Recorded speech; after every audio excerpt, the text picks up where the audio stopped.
On the afternoon of June 14th, 1969, a 6-year-old boy named Dennis Martin crouched behind a bush in Great Smoky Mountains National Park, trying not to giggle. He was wearing a bright red t-shirt and green shorts, and he was about to pull off the perfect prank on his dad. His older brother Douglas and 2 other boys were hiding nearby, all of them waiting for just the right moment to jump out and scare the adults who were sitting around their campsite talking. But when the other 3 boys leapt from their hiding spots a few minutes later, laughing and shouting, Dennis never appeared, and he never would again. But before we get into today's story, if you love bizarre, unsolved mysteries and chilling true events told through immersive storytelling, then you're in exactly the right place, because that's what I specialize in. And I post new stories 3 to 4 times every week. So if that interests you, please tap the like button gently and subscribe, and turn on notifications so you don't miss future uploads. All right, let's get into today's story, which takes place in Great Smoky Mountains National Park, Tennessee, in June of 1969. Dennis Lloyd Martin was a bright, energetic 6-year-old boy from Knoxville, Tennessee. He had some mild learning disabilities, but he was sharp as a tack and loved being outdoors. Every year, the Martin family had a tradition where the men would take a camping trip to the Great Smoky Mountains over Father's Day weekend. Dennis's dad, William Martin, his grandfather Clyde, and his 9-year-old brother Douglas had been doing this trip for years. But 1969 would be Dennis's first time joining them, and the little boy could barely contain his excitement. On Friday, June 13th, the 4 generations of Martin men loaded up their camping gear and headed out. They hiked from Cades Cove to Russell Field, where they camped for the night.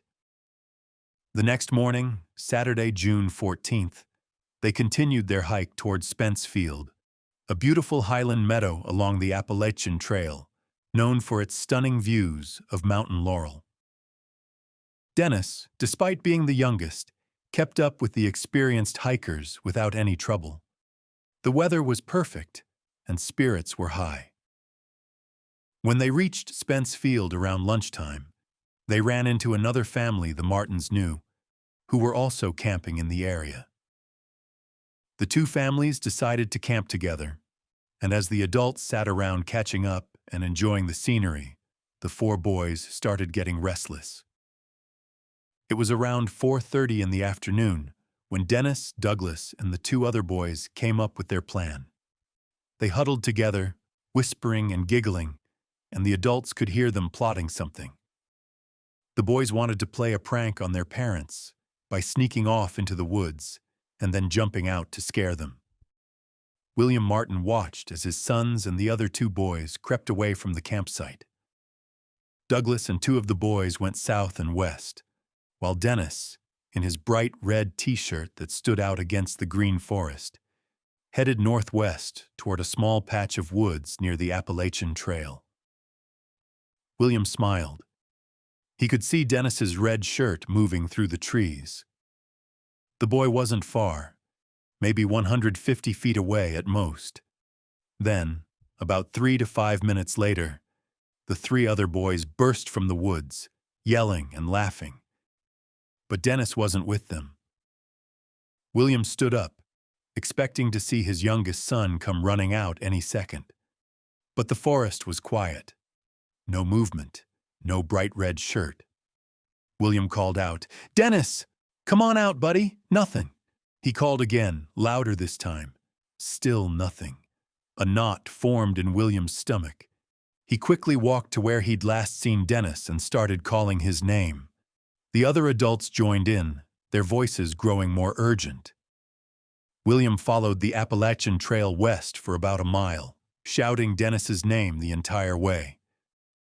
He thought maybe Dennis had gotten confused and wandered down the wrong trail. But there was no sign of him.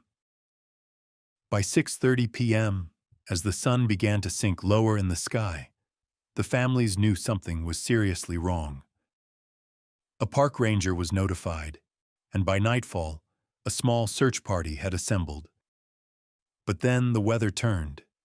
A massive thunderstorm rolled in, bringing hurricane-force winds and dumping 3 inches of rain on the mountains in just a few hours.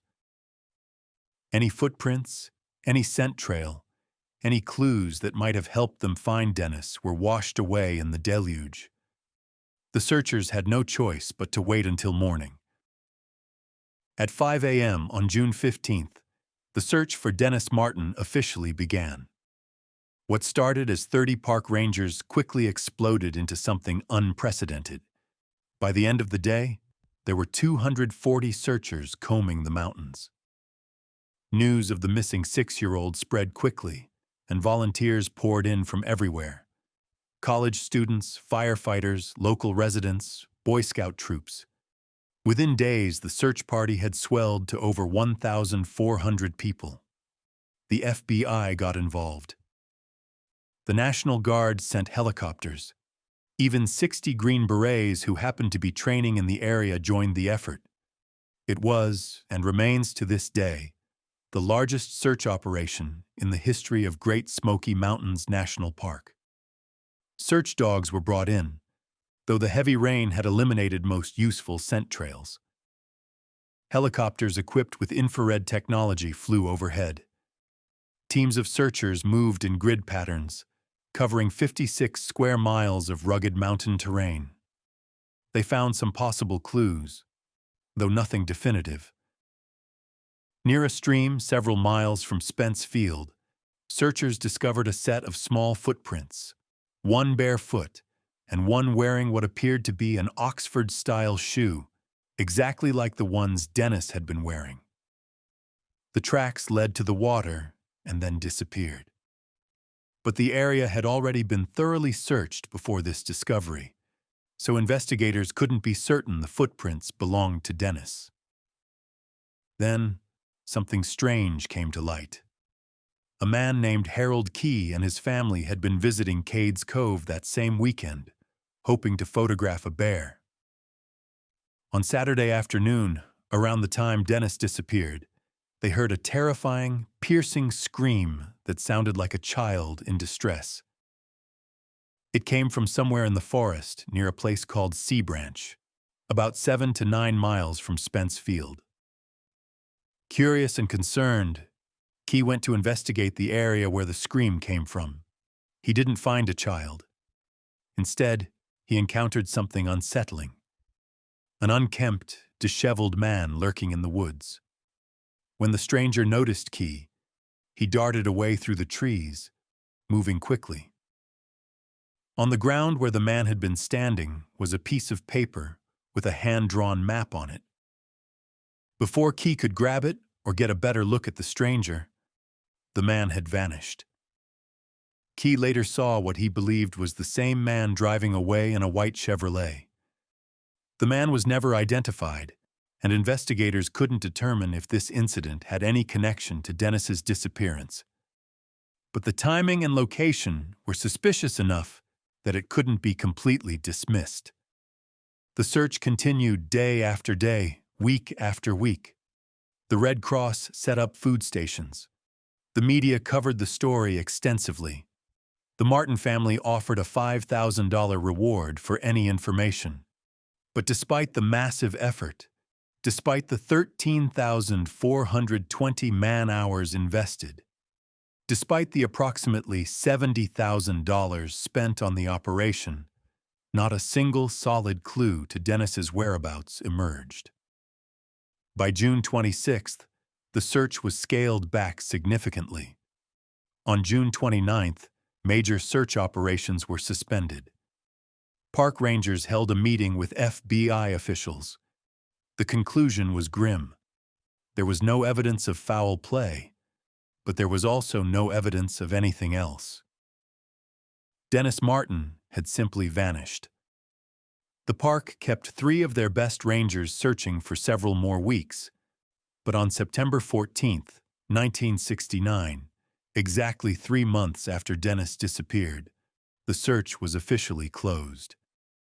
In 1975, 6 years after Dennis vanished, a ginseng hunter claimed he'd discovered scattered skeletal remains of a small child in an area called Big Hollow, near Tremont.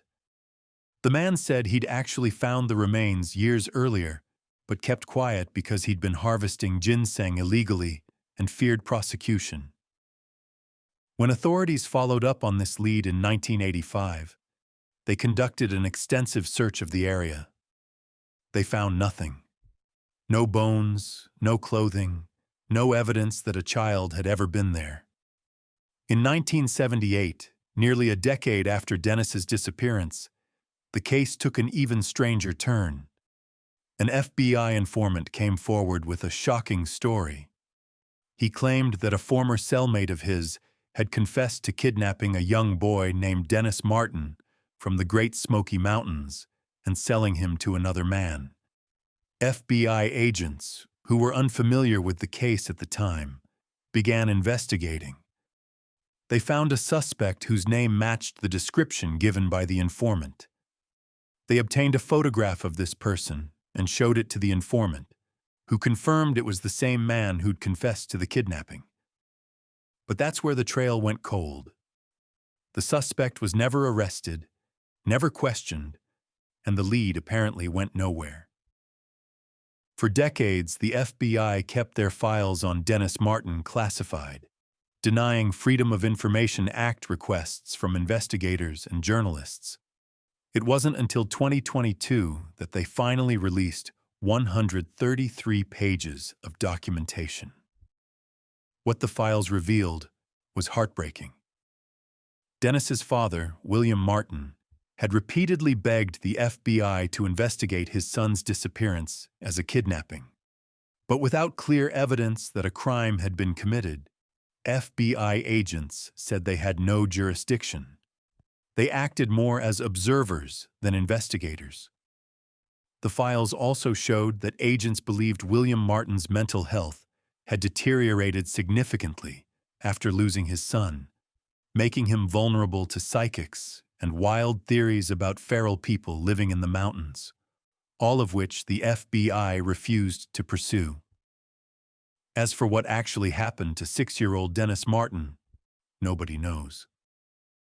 The prevailing theories include that he became disoriented after separating from the other boys and wandered deeper into the forest, eventually succumbing to exposure, dehydration, or possibly an animal attack. But the fact that such a massive search found absolutely nothing has always troubled investigators. No piece of clothing, no shoe, no trace of him anywhere. Some people believe the mysterious man Harold Key saw that day was somehow involved, that Dennis was abducted. Others point to the sheer impossibility of a small child disappearing so completely in a relatively contained area, suggesting something more inexplicable happened. The Dennis Martin case became one of the most famous examples of what's known as the missing 411 phenomenon, a term coined by researcher David Paulides to describe mysterious disappearances in national parks that share strange common characteristics. Dennis's case has all of them.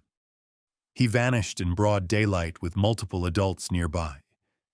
He disappeared in an area that was immediately and extensively searched. No trace of him was ever found, and the circumstances surrounding his vanishing remain baffling to this day. The Great Smoky Mountains National Park remains the most visited national park in America, with millions of people hiking its trails every year. Somewhere in those mountains, now buried under more than 50 years of fallen leaves, decomposing plant matter, and topsoil, may lie the answer to what happened to Dennis Martin on that June afternoon in 1969. But as park officials have acknowledged, after this much time has passed, we will almost certainly never know the truth. The Dennis Martin case remains one of the most haunting unsolved disappearances in American history. Whether he was lost, taken, or met some other fate, the 6-year-old boy, just days from his 7th birthday, vanished without a trace, leaving behind only questions. If you found this story as disturbing as I did, I've got another missing 411 case you absolutely need to hear about. Click the video on your screen right now about the experienced firefighter who disappeared on a mountain and turned up thousands of miles away with no memory of how he got there. And if you haven't already, hit that subscribe button and turn on notifications so you don't miss future stories like this. Thanks for watching. Until next time, see ya.